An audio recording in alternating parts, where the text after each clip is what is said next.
मित्रांनो नमस्कार. आज एक छोटासा पण अत्यंत महत्त्वाचा मुद्दा मी या व्हिडिओतून समजावण्याचा प्रयत्न करणार आहे. तो म्हणजे बँकेत कॅश डिपॉझिट करणे.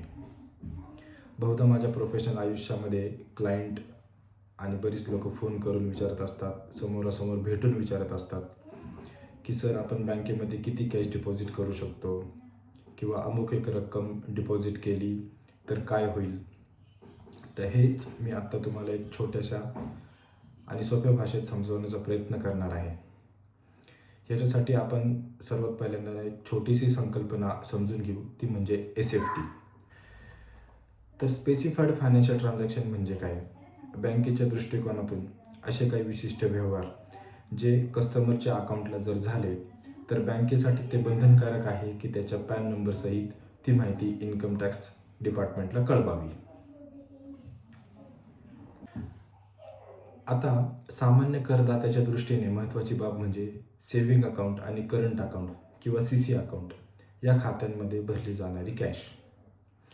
समजा एका व्यक्तीने त्याच्या सेव्हिंग अकाउंटमध्ये वर्षभरामध्ये थोडी थोडी करून किंवा एक रकमी 10 लाखाच्या वर रक्कम जर जमा केली, कॅश डिपॉझिट केली, तर सदर माहिती इन्कम टॅक्स डिपार्टमेंटला कळवली जाऊ शकते. तसेच करंट अकाउंटच्या बाबतीत वर्षभरात थोडी थोडी करून किंवा एक रकमी 50 लाख रुपये किंवा त्यापेक्षा जास्त रक्कम करंट अकाउंटमध्ये भरली तर हे बँकेला बंधनकारक आहे की सदर व्यक्तीची माहिती आणि केलेली कॅश डिपॉझिट ही त्याच्या पॅन नंबर सहित इन्कम टॅक्स खात्याला कळवावी. आता सामान्य करदात्याने या ठिकाणी जी काळजी घेतली पाहिजे ती ही की जर आपल्या खात्यांमध्ये वर्षभरात असे व्यवहार झालेले असतील तर आपण त्या आर्थिक वर्षाचे IT रिटर्न फाईल करणे बंधनकारक आहे. म्हणजेच आपल्या खात्यामध्ये 10 लाख किंवा करंट खात्यामध्ये 50 लाख कॅश डिपॉझिट असे व्यवहार झालेले असतील तर आपण IT रिटर्न फाईल करून घ्यावे, म्हणजे आपण निश्चिंत राहू शकतो.